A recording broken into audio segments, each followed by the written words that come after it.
Okay, we're ready to begin. So again, welcome to the launching of the East Coast Colleges Social Science Association's first online webinar. I am Rosalind King, Chair of the Board of Directors of ECCSSA. We're calling these webinars the Colloquy Spotlight. Today, we are delighted to have two distinguished Board Emeritus members to officially launch our series with a discussion on the origin and history of ECCSSA. In each Colloquy Spotlight, we will feature important topics and important people. Many of these webinars will feature significant scholars and guest speakers on a variety of topics. We have also reimagined and transitioned our 46th annual conference to an online format due to COVID-19. This is the first time in the history of ECCSSA that we've had to cancel a conference. Several of the scholars scheduled to deliver papers at the original conference will be present at our online event on July 19th and presenting their papers. The conference theme this year is, in brief, a focus on the environment, climate change, and pandemics, with an interdisciplinary, cross-disciplinary, and multidisciplinary perspective. So we invite you to join us. For the remainder of 2020 and most of 2021, we will feature our hosting of online colloquies leading up to our annual conference for 2021. The theme for our 47th annual conference is defining and confronting the challenges of race, racism, and inequality in the 21st century, a state-of-the-art assessment. This conference will be held on September 3rd and 4th, 2021, in the Washington, D.C. metropolitan area. Since we had already set this theme prior to the pandemic and the law enforcement and racial crisis in this country, our discussions leading up to the conference and the conference itself is timely. Visit our website for continual updates and look for the release of the call for papers in early fall, sometimes in September and no later than October. You can also find other details, links, and videos about our conference theme on the website, as well as many other things about ECCSSA. That address is www.ECCSSA.org, ECCSSA.org. We also recommend that you connect with us on our social media platforms. We're on Facebook, LinkedIn, and Twitter. This is where we post many updates, current research findings, related videos, and much discussion. Probably our most detailed posts and discussions take place on Facebook, which is a suitable platform for that purpose. We also have a Facebook ECCSSA meeting room, and in addition, we host Facebook Live sessions. This, along with our video conferencing software, provide many opportunities for our association to dialogue with the public and our members. So please find us and connect on all these platforms. So now to move on to today's event. We begin our ECCSSA Colloquy Spotlight series with two distinguished Board Emeritus members. One, an original founder who also served in a variety of roles with ECCSSA, including president and chair of the board. And the other, who was a reconvener of ECCSSA during a lapse in the organization for a short period of time. We thank you so much for agreeing to dialogue with us today and sharing some of ECCSSA's history along with your insights, your wisdom, your expertise, as we move forward with our strategic planning for the association. We've asked both presenters to reflect on the evolution of ECCSSA from inception to the beginning of the decade of the 2000s. I joined ECCSSA at the beginning of the decade of 2000, and I've been involved for about 20 years. I began as a member of the board, then secretary, and finally chair. That is when I met Beth and worked closely with her and other members and officers of the board. I also met George at the 2004 conference at Brookdale Community College, as he reminded me. I found the mission and activities of the association so novel and so intellectually stimulating and small enough to have rich discussions and to network. That is why I am still active today. Before we begin the dialogue with our guests, my colleagues will formally introduce our speakers and tell you a bit more about them. Then the speakers will have the remainder of the time for discussion based on a framework of questions that we have provided to them beforehand. And they can feel free to discuss anything else they would like to share. We will then conclude with questions and answers from the audience and our members. You can post your questions in the chat box and we can pick them up from there. And if time permits, you may be able to talk to us directly. Now for the introduction of my colleagues who will formally introduce our guest today. Dr. Sushma Shukla is currently serving as Vice Chair of the Board of Directors of ECCSSA. She is a professor of economics at Fairfax University of America and Northern Virginia Community College, where she teaches courses in economics. And for your information, Dr. Shukla will be joining the economics faculty full-time in fall of this year at Piedmont, Virginia Community College in Charlottesville, Virginia. Please join me in congratulating her on this appointment. She will introduce Dr. George Skau. Dr. Bibita Srivastava is currently a member of the board of directors and prior to that served as a board liaison for several years. She is currently a professor of economics, business management, and co-researcher at William Patterson University in Wayne, New Jersey, and also serves as an adjunct professor at DeSales University in Pennsylvania. She will introduce Dr. Elizabeth Wilcoxson. So without further ado, I yield the floor to Dr. Sushma Shukla. Thank you, Dr. King. Good afternoon, everyone. It is my great pleasure to introduce you to Dr. George Skau. Dr. Skau is a professor emeritus of history and past director of the honors program at Bergen Community College, New Jersey. Dr. Skau is one of the founders of the Eastern Community College Social Science Association. He is an expert on American politics, the presidency, the Supreme Court, and U.S. foreign policy, with a fascination for the American presidency that dates back to the college days. Dr. Skau has always had a keen interest in Woodrow Wilson and Franklin Delano Roosevelt. He is a psychohistorian applying psychological methodology to history in an effort to probe motivational factors. His study of Wilson and FDR and world organizations led him to pursue research in peace studies. Dr. Skau received postdoctoral fellowships from Stanford and Princeton universities, and he has participated in many symposia on the presidency throughout the United States. Dr. Skau has presented papers on such topics as the Clinton administration and the modern presidency, presidential polling, and speed writing at past, ECCSSA, and other conferences and colloquies. He also was a regular guest on the Bergen College's on-campus cable television series. Dr. Skau is co-editor of the book Power and the Presidency. He also has contributed articles to such journals as the Presidential Studies Quarterly and the Journal of American History. He has been recognized for his excellence in teaching by the National Institute for Staff and Organizational Development. Dr. Skau says he is proud to be an Irish and to march annually in the St. Patrick's Day Parade.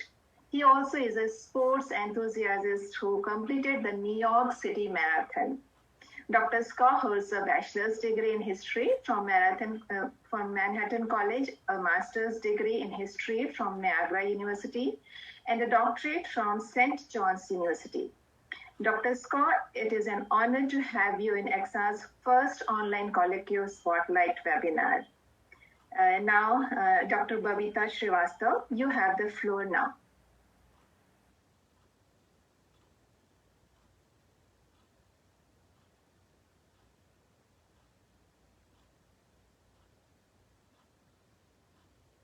Can't hear you. Can't hear you.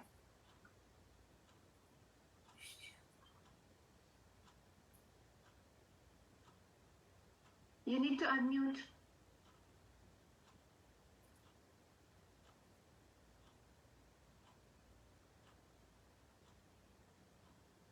Okay.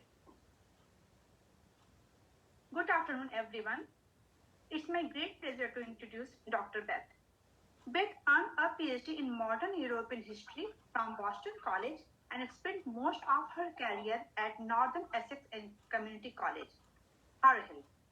After 25 years of teaching in the History and Government Department, she spent 15 years as an assistant dean in several liberal arts areas. Following her retirement from Northern Essex, she spent 4.5 years as interim dean at St. Louis Community College, St. Louis, serving in both liberal arts and business, math and technology. Following her return to Massachusetts, she returned to Northern Essex as a part-time academic advisor.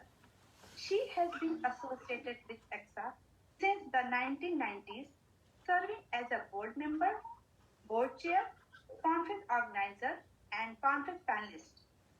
Since retiring, she has been a member of the editorial board of the ECCSSA Journal. Welcome, Dr. Beth and Dr. George. Now, floor is yours.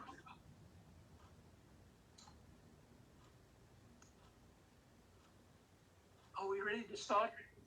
Yes. Okay, well, thank you for that very kind introduction. And once again, what I want to do as an historian here, set this in context about the formation of ECCSSA. And I think you have to realize that the 1960s and 1970s were decades which you saw an enormous expansion of community colleges in the United States. And no doubt one of the key factors in all of this was going to be during the Johnson administration, and Johnson himself signed the Higher Education Act in 1965 that made education available to a broader audience. And the community colleges that came about, and I know Bergen and most of the community colleges in New Jersey started in the 60s and early 70s, and probably most of them in the United States during that time. The community colleges were able to offer higher education at a relatively low cost and had an open door policy for most of their programs outside of some allied health and things like that. And for many students, it was an opportunity for a second chance. Those who had not done well in high school got another chance. And some of those people that came to us who needed that second chance went on to have amazing careers later on. I know we at Bergen have people that have gone on into teaching and got their doctorates and taught in higher education. Some of them have gone on to governmental jobs as mayors and as judges and as executive leaders of their counties. And many of them have gone on in the business world to achieve CEO status. And I think that that was an important step. Now, the professional organizations that got started, there was an organization that started a few years before us, known as the Community College Social Science Association. That was established about 1970. And I went out to a conference in 1971 in San Francisco, and that was the president of the organization. His name was Jerry Beto. He was from Grossmont Community College in El Cajun, California, which is near San Diego. And at that conference, we had people from mainly California, but people from many other states, as far away as Florida and Alaska.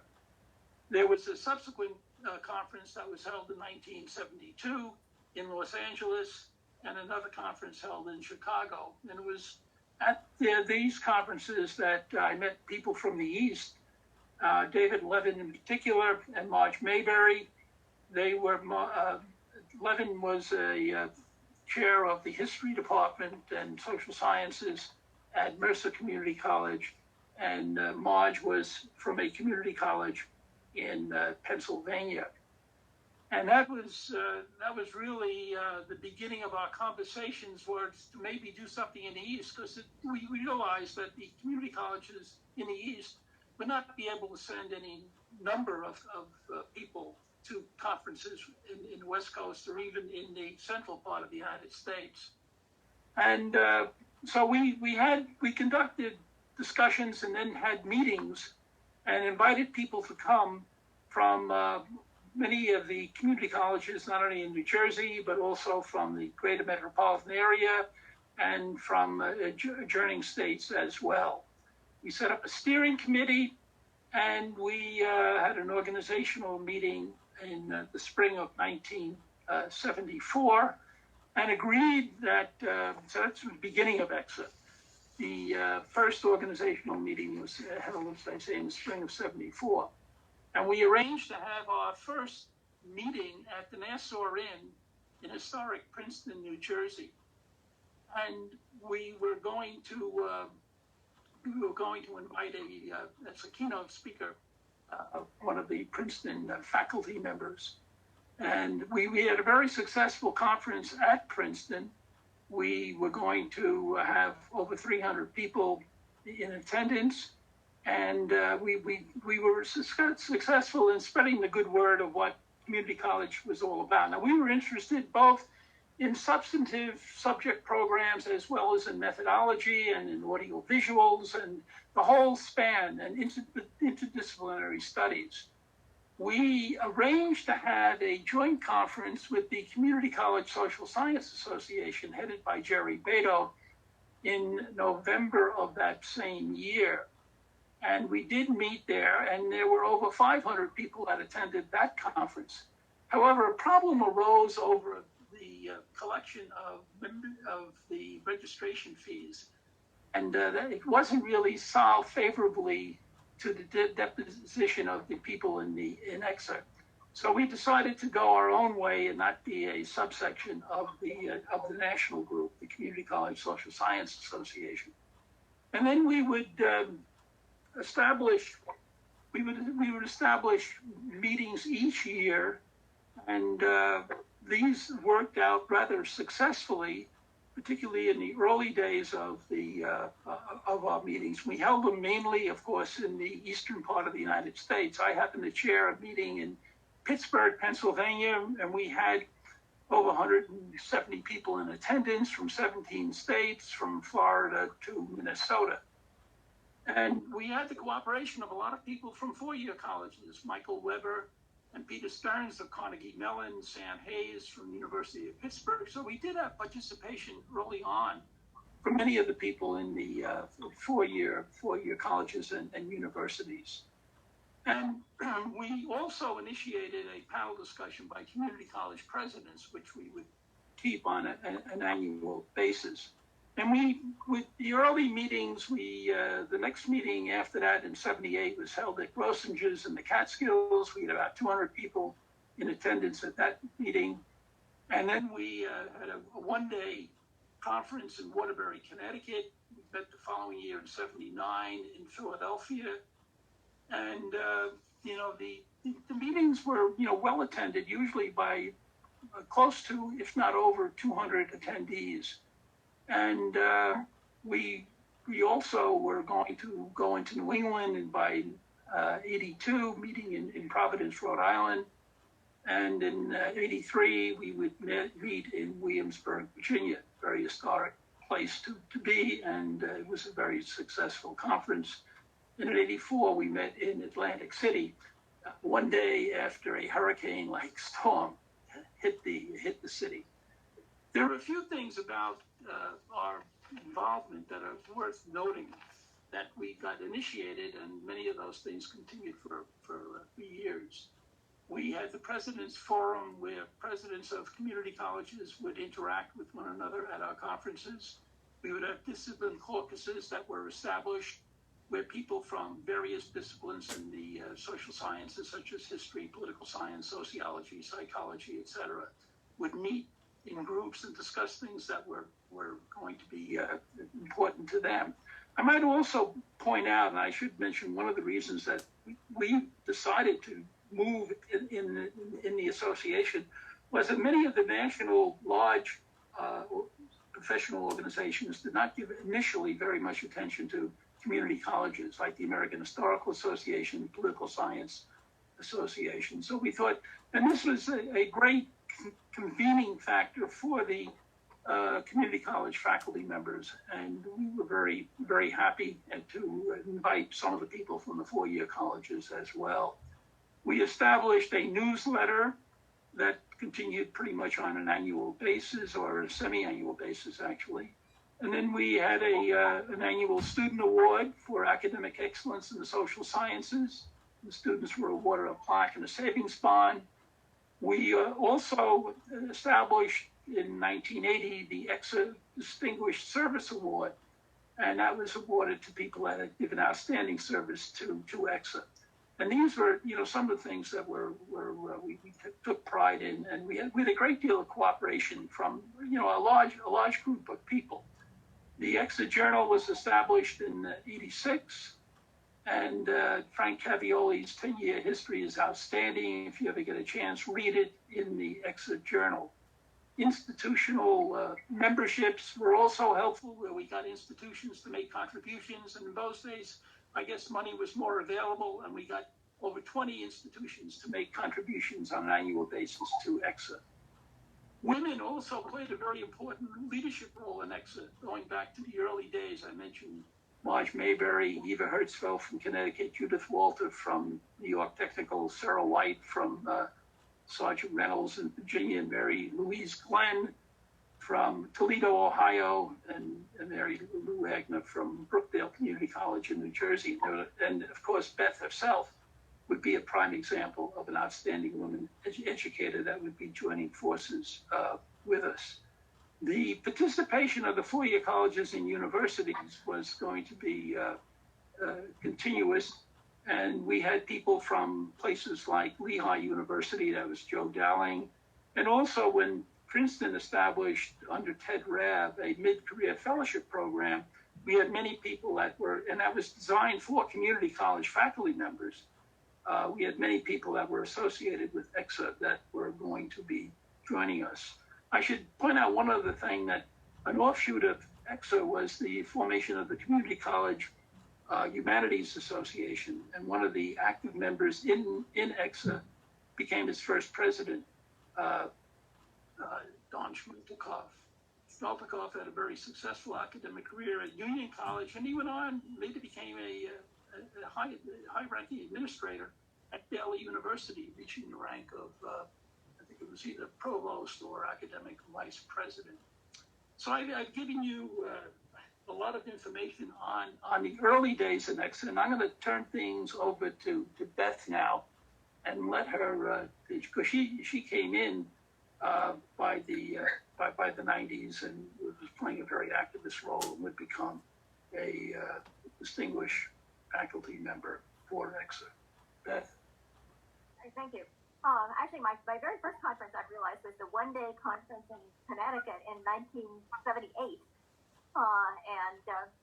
Then I actually gave a paper in Providence in 1982. But my real active period in the organization began usually about 1993. And I remained active until after I retired in 2010. So I think I attended almost all of the conferences and served on the board for purely its large standpoint at that time. And I can actually say ditto to a lot of the things that George said. The time that I served was not so much a time of innovation. It was trying to just keep things going, build on what had already been established. So our programs looked very much, I think, as the ones that George has talked about. We did not have a particularly thematic based approach. We tried to encourage papers from all sorts of different disciplines, and then we would group them appropriately. But there was not ever really an overarching theme for each conference, although each panel had a theme of some sort. And we did get quite a number of papers from a fairly wide variety of people, both in the community colleges and also in some of the four-year schools. We did continue, if not a forum of presidents, at least a presidential address at almost all of the conferences, wherever it was possible to recruit a president, preferably from the institution where we were meeting. We would often have a presidential address. We frequently had keynote scholars. I was looking through some of the notes and remember one in particular that we actually had at my campus where we brought in Christina Olson from Harvard to talk about implicit bias. And there were some other similar presentations. I think there was one the following year on the Armenian genocide. So we did try to bring in special guest speakers when we could. We certainly continued the student awards.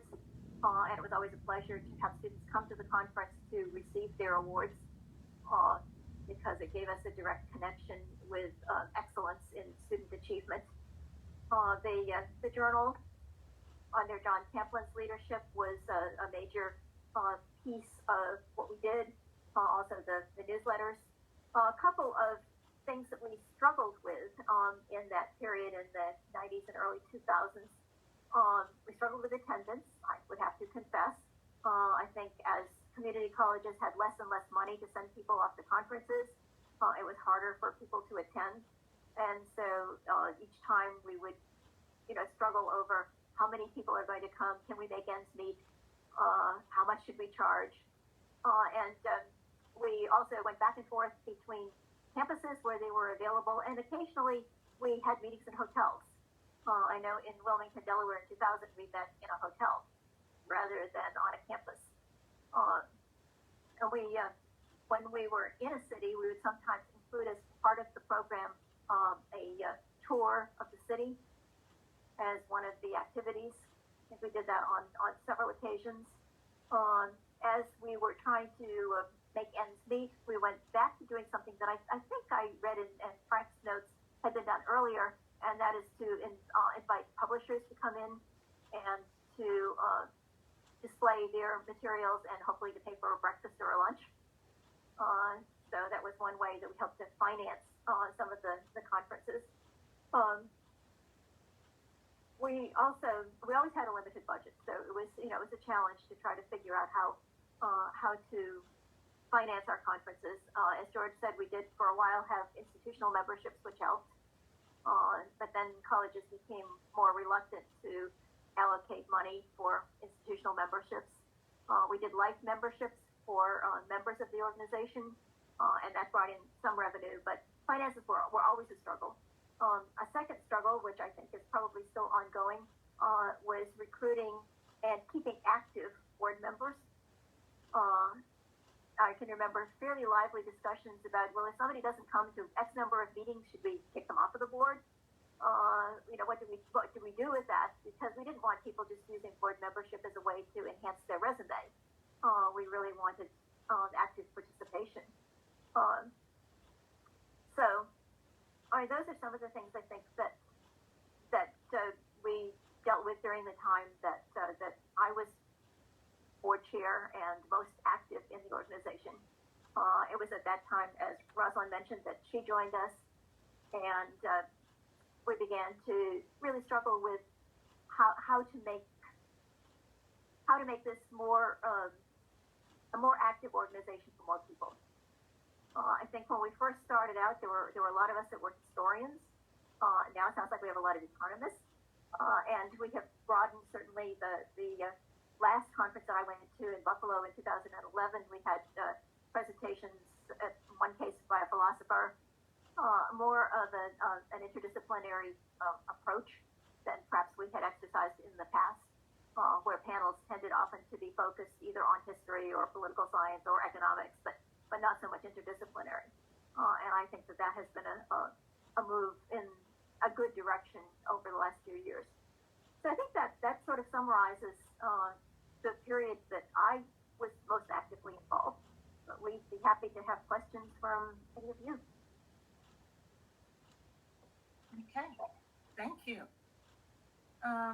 Well, I certainly have lots of questions for you, and one critical one from the beginning of the evolution of ECCSSA has to do with the distinct roles of, you had officers and then you had a board. What was that distinction? So I read in the history there's a president, vice president. Are those executive officers of the board, or you had two unique kinds of responsibilities? And how I read that was that the officers did more of the day-to-day work and activities, and the board perhaps was more policy-oriented. Am I correct with that analysis?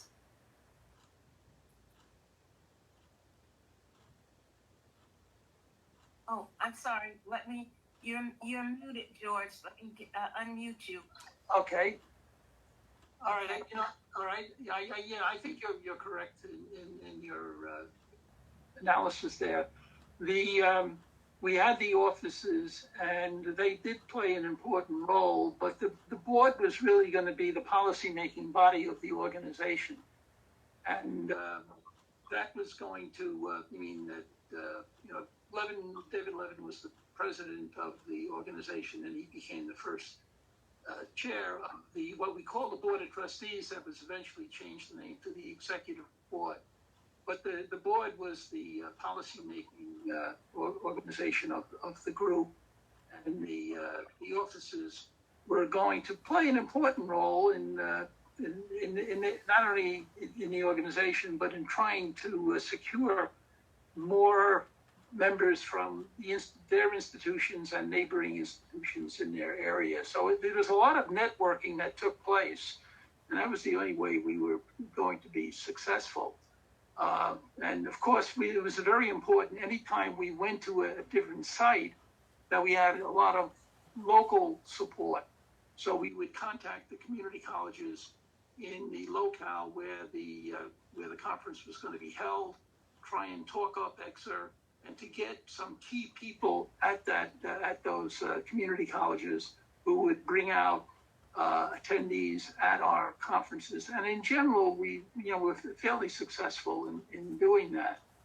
I going back even to the first conference, we were actually surprised at the number of people that turned out at Princeton. We had over about 340 people registered for that conference. And I don't think we ever had, outside of the Washington conference, which we co-sponsored with ECCSSA, we never reached that number again, as far as I can remember anyway. But it was a great experience, and we had our own social hours and everything else that were also part of it. That was the socialization process. I can remember there was this would be an unnamed person who, at the social hour, one of the people. This is a person that was a very bright person, but he probably, a few drinks was probably saying some things that some people, they did. But the next day, one of the persons who was criticizing him the night before said, this guy's really brilliant. I can't believe it's the same person who's saying all these brilliant things. But a couple of drinks sometimes will do that. But the socialization was an important part of it. So we always had our social hours, and most of the time there were no issues or problems that were going to take place. And it was there we did some further networking, and we were always looking forward to where we would have our next conference. And sometimes we would have great debates. There was a big debate as to whether we should go to Atlantic City because of the things that take place at Atlantic City with the gambling and everything else. But we had to take a chance on it, and it worked out despite the fact that there was a hurricane-like storm the first time we went to Atlantic City. We did Atlantic City. Go ahead, Beth. Sorry. I would agree with George in terms of the role of the officers and the board. I think the role of the treasurer was always extremely important. We had some excellent treasurers, but that was that involved a lot of negotiation with the colleges and with hotels, and because of course even when we got on a college campus, usually we stayed at a local hotel rather than in dorms. So it was kind of a dual negotiation arrangements with the college, and then also the arrangements with the place where we were going to stay.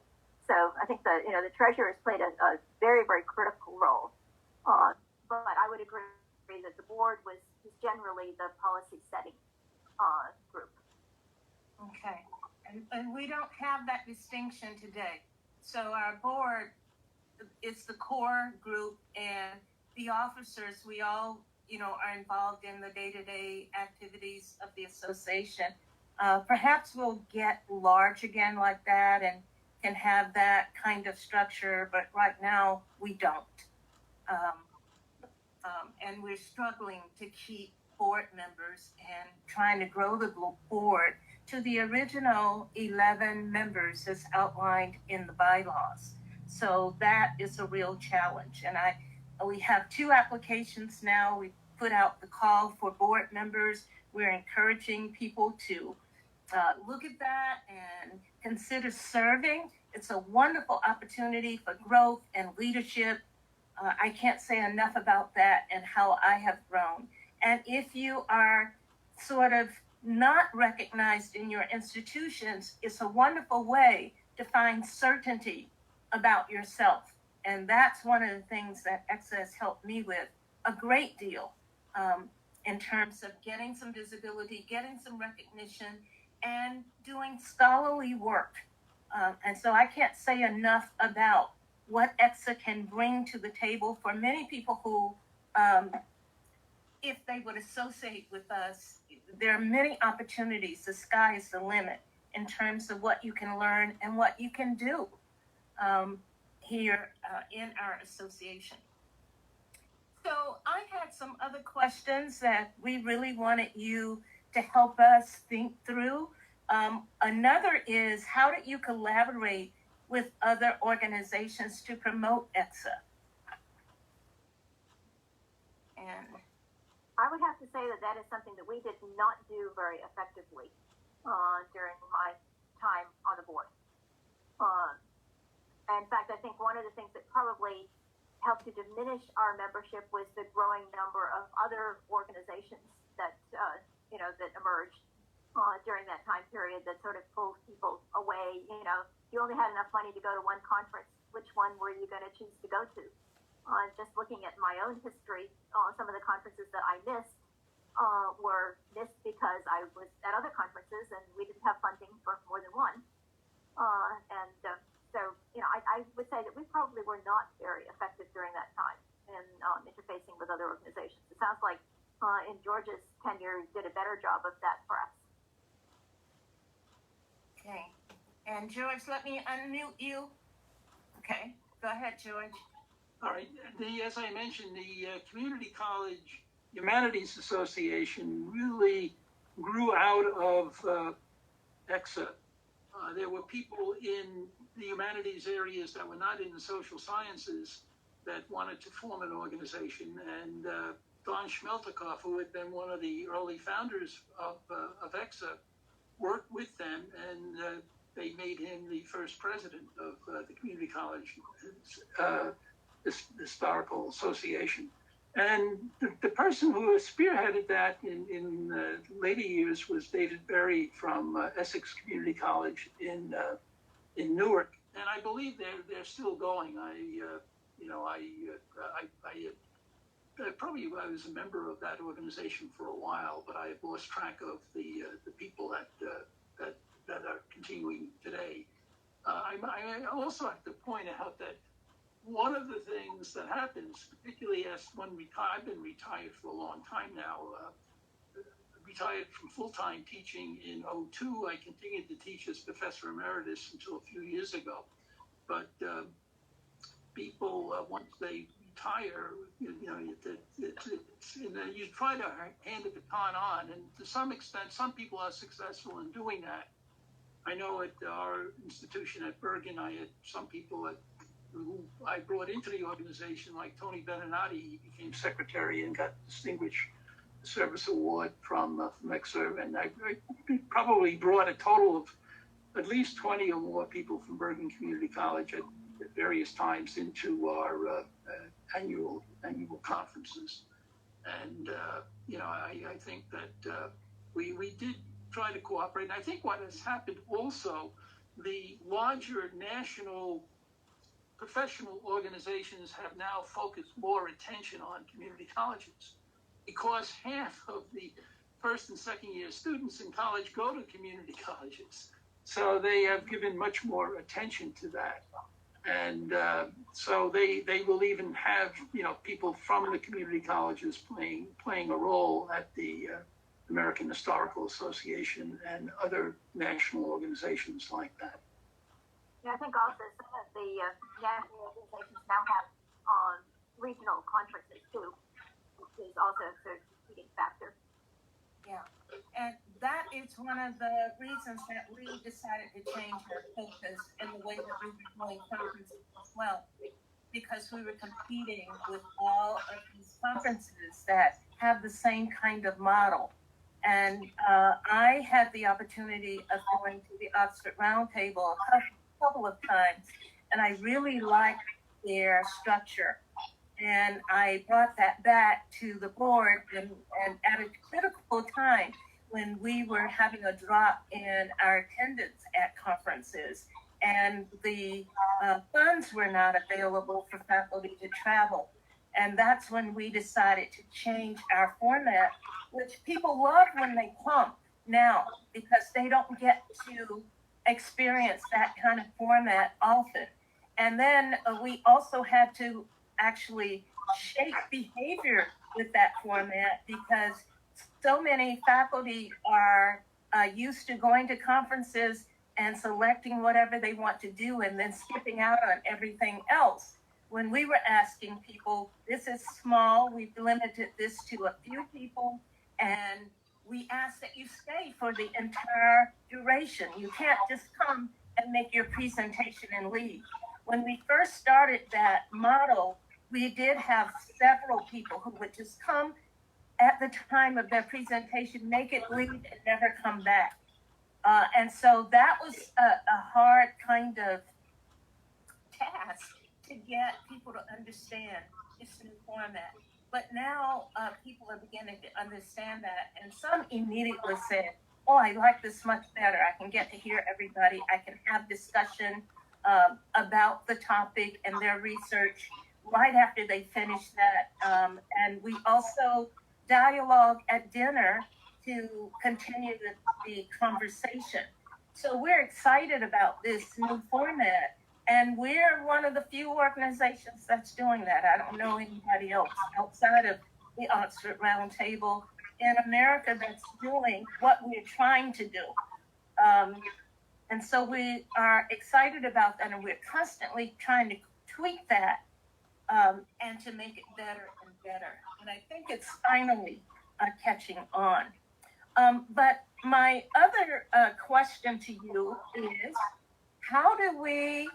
how might we, and you can reflect on what you were doing in terms of securing funding for the association. I heard the contributions from the colleges. Did you ever look outside of higher education to other institutions to support ECCSSA? What we're thinking is, we're thinking about getting corporate contributions. We think that that's the way to move in the future, since funds are drying up in higher education, or they're limited now in times like this, where they've already announced that we're not getting a raise, we're not getting travel funds. we've got to look at other possibilities for funding. And the fact that over the last 15 years, we've only gotten about 3 raises in 15 years or so. So, looking at corporate contributions and the role that they can play in supporting our association is one thing that we talked about.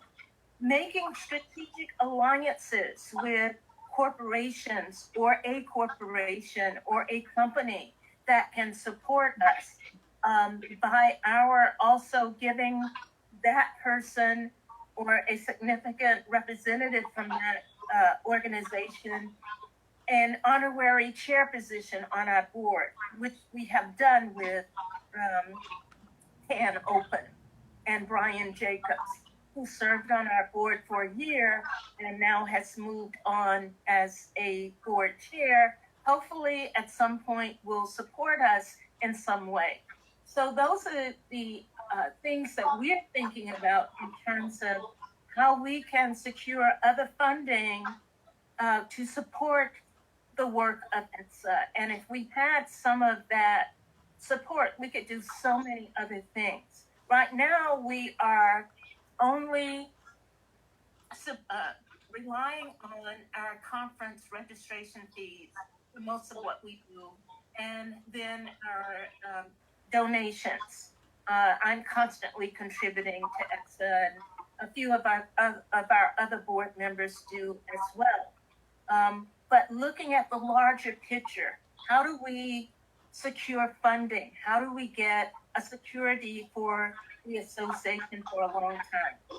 We'd love to have an endowment of $100,000 or more that could sit there to secure ETSA for the future when many of us are gone.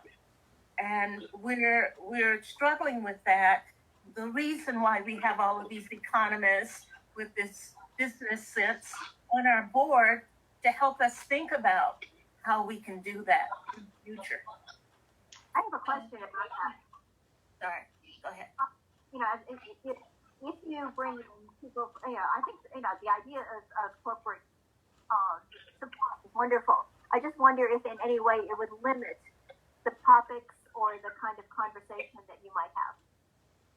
Well, we decided that if we could get buyers into this model, that we would have a designated panel on the conference, at the conference for them, so that they would not consume all of our time, but they would have a designated time slot to make presentations or to do whatever they wanted to.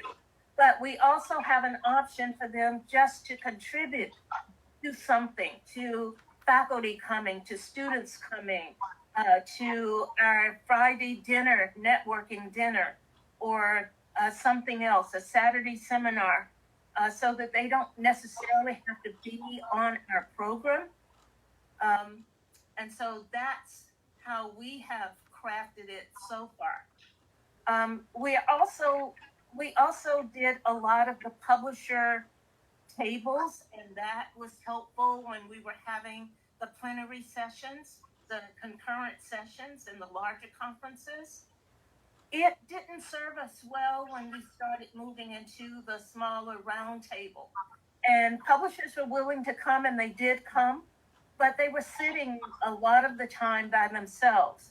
And so we're also rethinking how we use publishers in our future conferences, where we have them do something.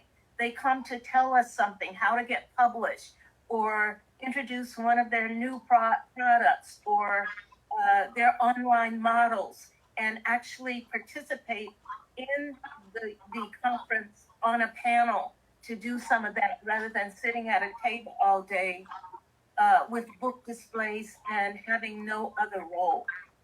So those are the things that we are challenged with at this time. So if you have any input or ideas about those, we would appreciate that. Can you hear me? Yes. Okay. One of the things that has come on very strong, particularly with the pandemic, is online teaching. And I think if you can get people who seem to have a certain expertise in that and have grand success, you might be able to get financial support in giving examples of how that can be done. I know there's one hypothesis out there that the community colleges may gain more students as a result of this, because some of the four-year institutions that charge $60,000 to $70,000 a year, they, some of the parents might be hesitant to send their students away, to institutions where they have to pay that much money when they can stay at home and learn at the local community colleges for 1/10 of that amount. So, I think that one of the things, I was involved in the honors program at Bergen. One of the things that made us successful is that we sent out, this is regarding recruiting students, we sent out letters to students' parents where the students had done very well. We had access to their scores on the SAT scores. And we would start off our letter, do you want to save X amount of thousands of dollars a year? And we had a great honors program at Bergen Community College. And we brought in a considerable number of people, and we had working relationships with very good with very good four-year institutions. We had a relationship with Columbia and NYU, with Georgetown, and eventually we got some of the people who did well in our honors programs into Ivy League schools. So this is and you can, but the key is that they can save, if they want to go 2 years to a community college, they can save a lot of money. And their parents would be much happier, because now with student loans and parents' debt, and then there seems to be no ending. I never thought that tuition, room and board at colleges would go to $60,000 to $70,000 a year.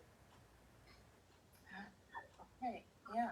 Well, the idea of the online teaching as a colloquy is an exciting one, and that is certainly something that we can think about. Thank you, and I do agree with you in terms of the community college offering a more viable opportunity economically for many individuals as a result of that. I'm going to ask my colleagues, do you have questions for our guests? There are many other questions on the list that we gave you. One that I'm really interested in too is hearing your take on the journal. What was the rationale for the journal when you started? Was this a place where people could get published because there were few opportunities for that? What was the mission? What was the rationale of the journal at the time of your participation and your contributions to ECCSSA? I think that one of the things was that it was, sort of germane to the community colleges, and the larger national organizations were looking for, much longer articles on subject matter rather than on methodology. Although we did a combination of both with the ECCSSA Journal, both methodology and substantive issues.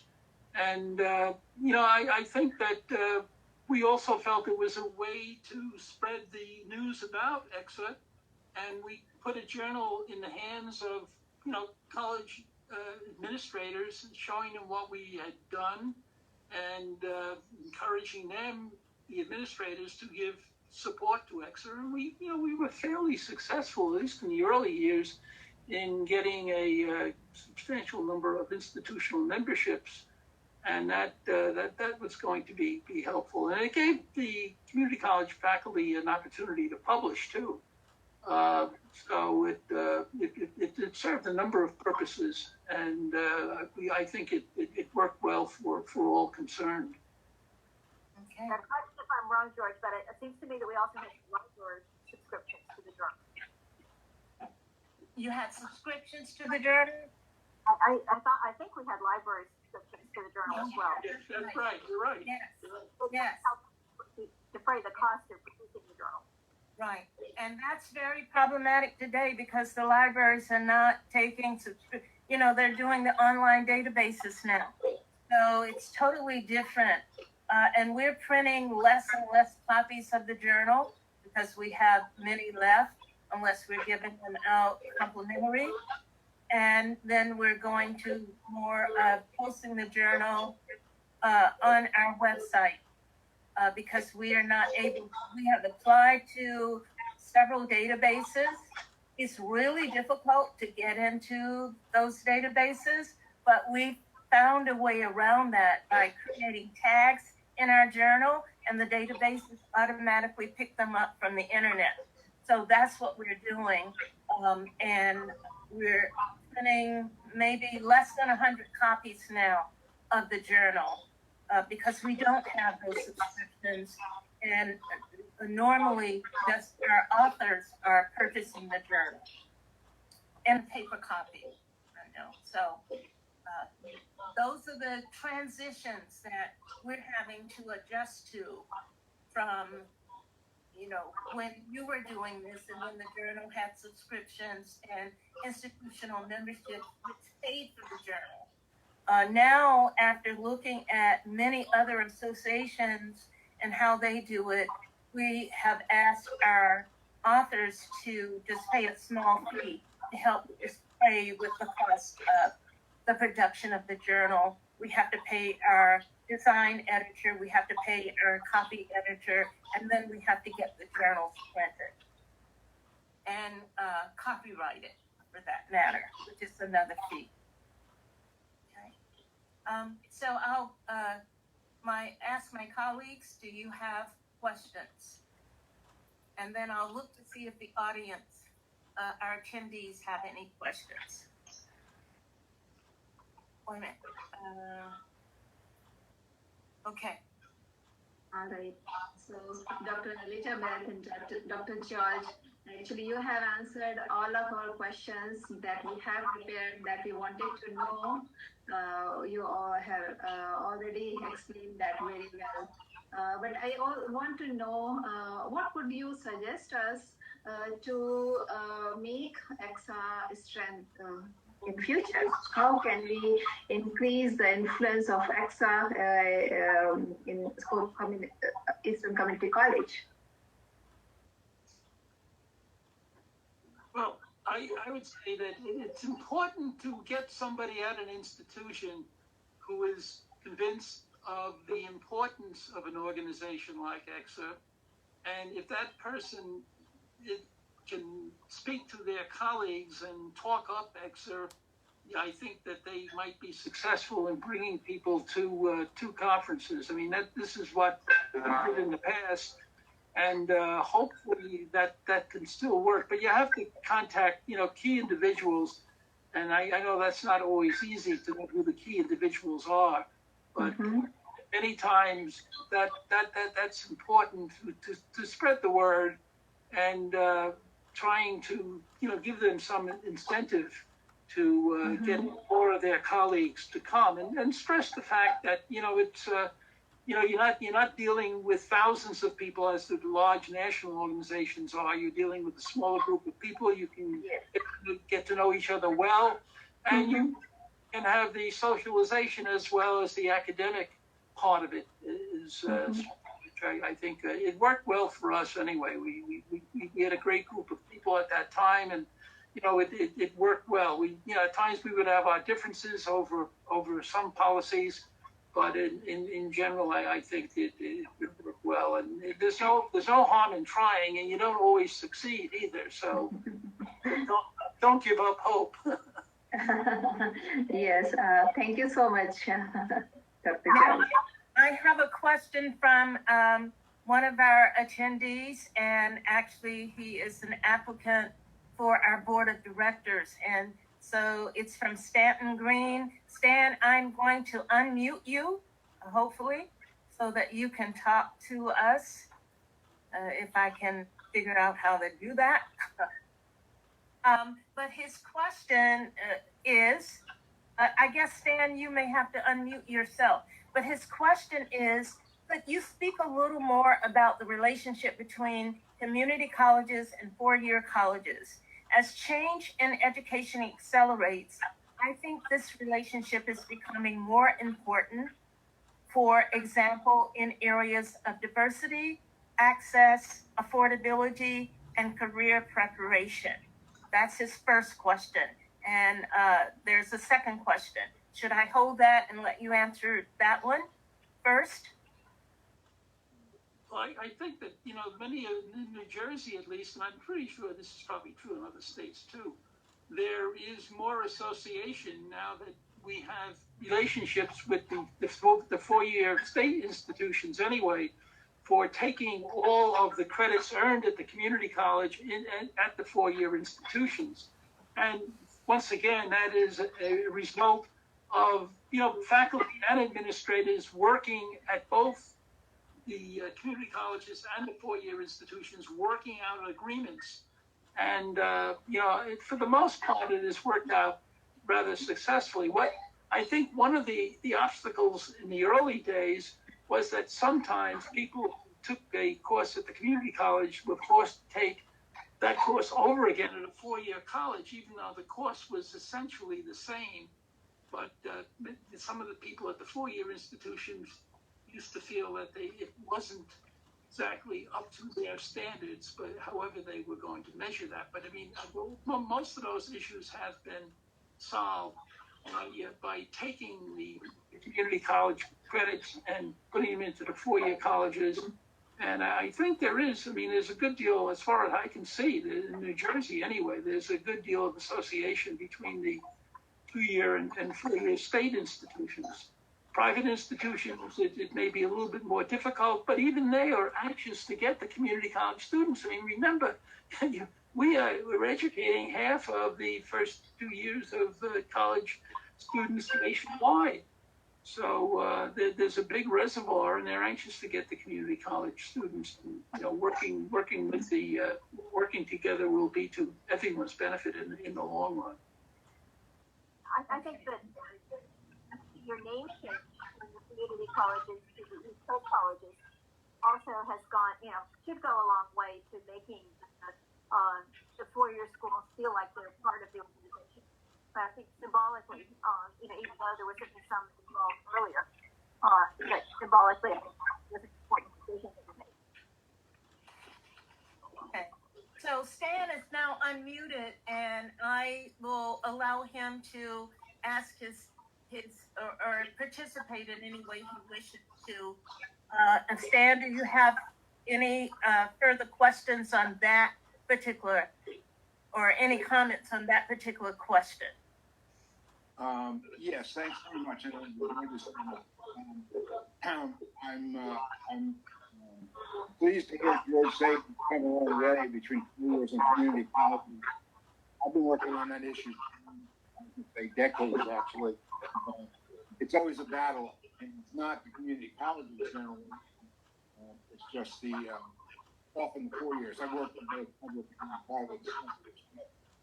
I'm not really that interested in the past so much. The thing about it is, acceleration and change right now is requiring it. And for example, I'm at Monmouth University. I'm just retiring from there, actually. And I've been a professor and a dean there. And one of the big issues that 4 years have is graduation rates. And part of it is because students do go to community colleges.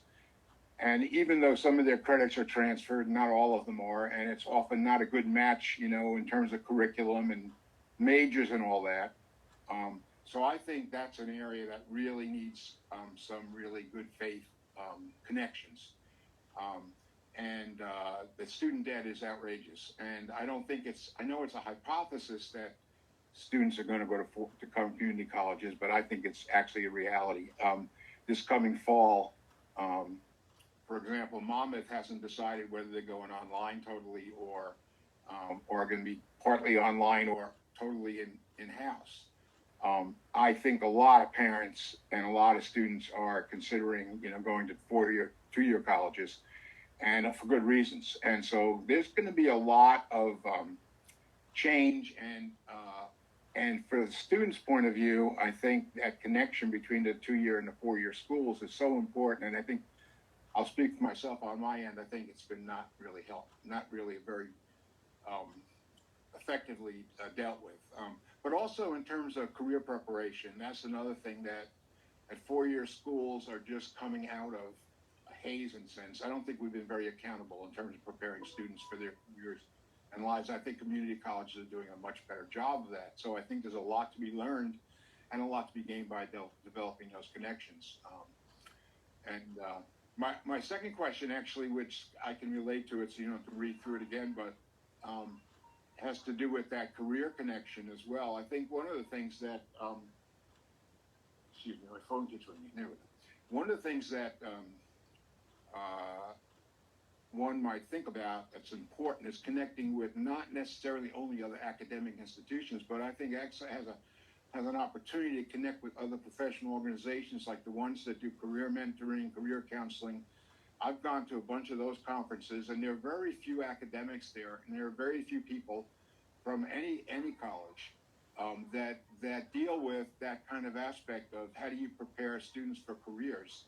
And so the career counselors are not connecting with the academics, and the 4-year schools are not connecting with the community colleges, and the students are suffering from it. So I guess, I'm sorry that's such a long response to it, but someone mentioned the idea of future. I think the future has to involve better connections between those elements. And I'll say one more thing, and that'll be quiet. In terms of funding, one thing, I don't know if actually how my second question was about this. ECCSSA's ever co-sponsored a conference or a roundtable? Because I've been to several conferences that are sponsored by 2 different associations, and that way they get a double pool in terms of enrollees. So if there's a thematic, for example, a thematic conference that you want to put on, it might connect with another association, not necessarily American Historical Association or the American Anthropological Association, but there are lots of other more regional ones or thematic ones. For example, in Monmouth, we put on a race conference, which would be a fantastic match with your race roundtable. That kind of. And that speaks a little bit toward the affordability of the conferences and the association, because it is. I've organized conferences. It is problematic, and if you're just relying on enrollment fees, it's really hard to make not to go in the red on those. So I'm sorry that was such a long response, but I'm just speaking to the connections again. I think 4-year community college connections, maybe George, you've had better experience with that. My experience has been a lot of talk and very little action.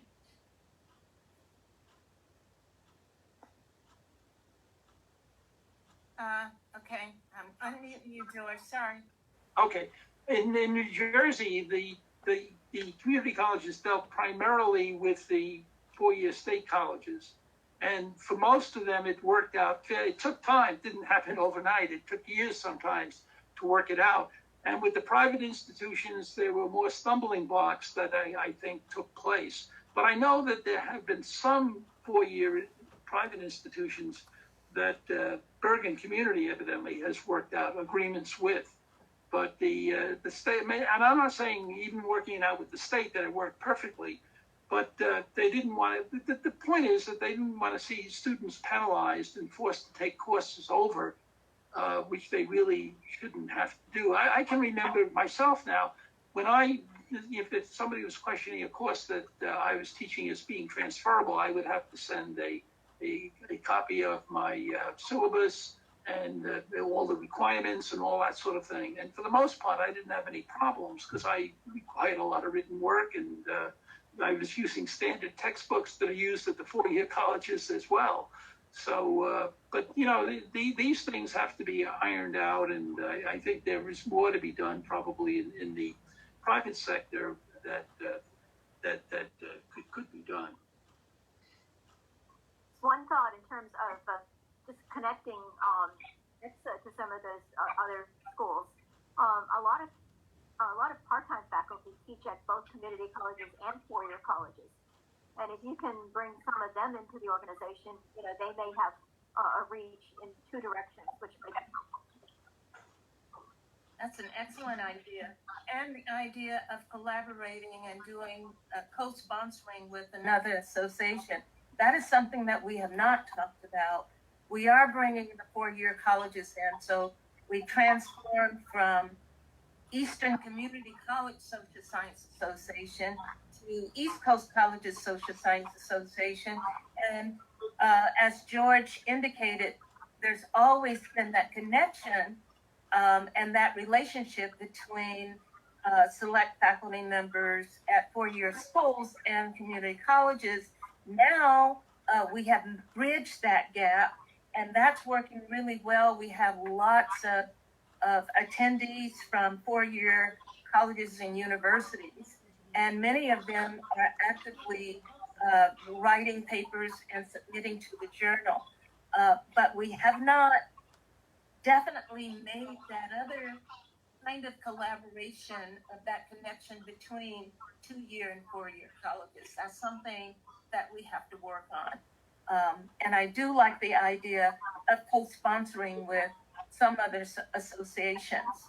And perhaps since Stan is going to be coming on board, we hope, after our interview, perhaps that's something that you might be interested in working on.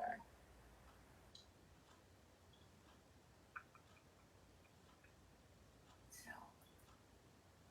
okay, and he's not, okay. So Stan, do you have any further comments? No, those are, yes, thanks for the comments, and, yes, I mean, if I'm so honored, that would be an area that I'd be interested in working on. I've seen that been done successfully, and I actually think that, the professional associations in education and related fields are way too fragmented. We can really gain a lot by bringing things together, and I appreciate George's answer too. It gives me some optimism. All right. So, are there any other questions or comments? Any last-minute thoughts or words of wisdom that you would like to leave with us before we conclude?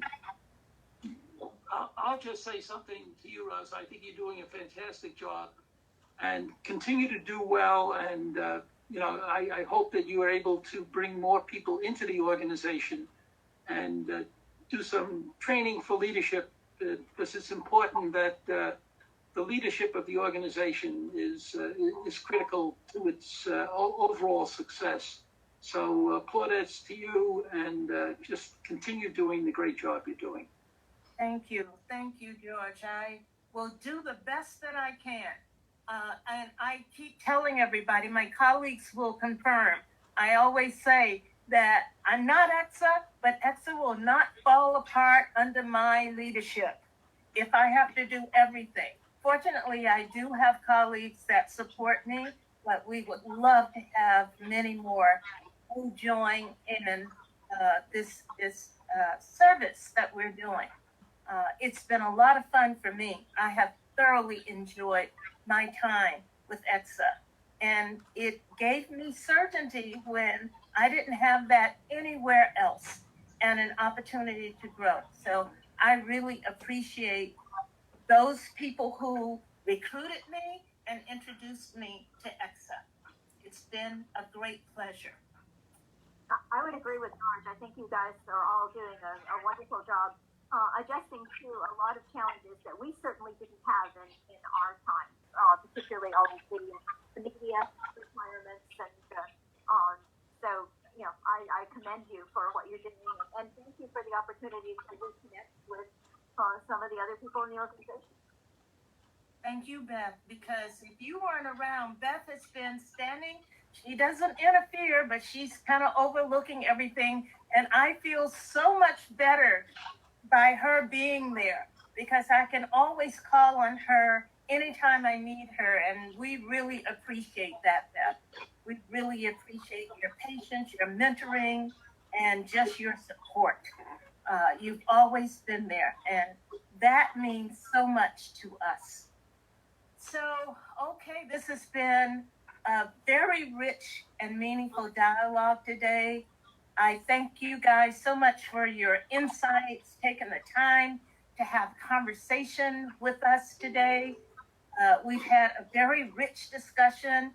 I think we've learned a lot from you, and in terms of how to think about moving forward.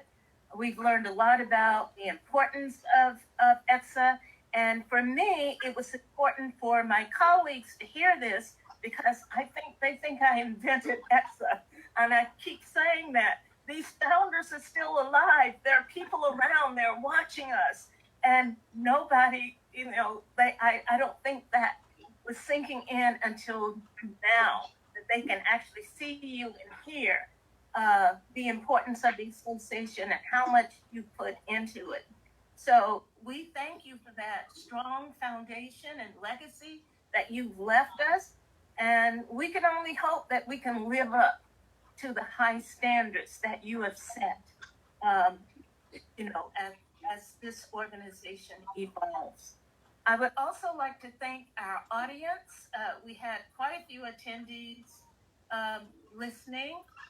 Some have left now, but we thank them for joining us online. And for those of you who are on Facebook Live, because we are doing a Facebook Live feed, we thank you for participating. We didn't get to check to see if there were any questions being asked there, but I will send you a note personally with an answer to your questions, or I'll get them to the right place for them to get answered. Again, we invite you to connect with us by joining our social media platforms, Facebook, LinkedIn, and Twitter, and attending our future colloquies, which will be announced there and on our website. And we have a call out for board members. If you are interested in an opportunity to serve and put your skills and talents to use, look at our call for board members on our website. And don't forget, our second colloquy is coming up soon, and will focus on the environment. It will be held on July 19th, 2020, from 3 to 6 p.m. online.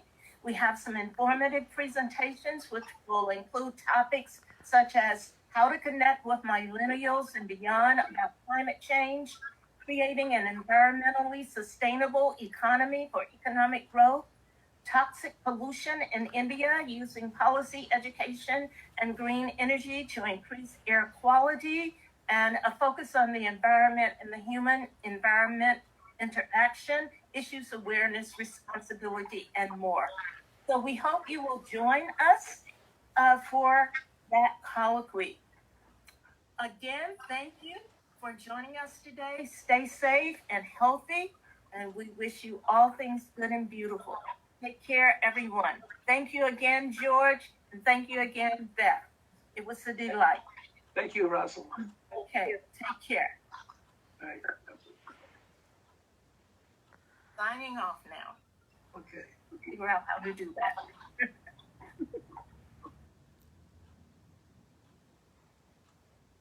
Take care, everyone.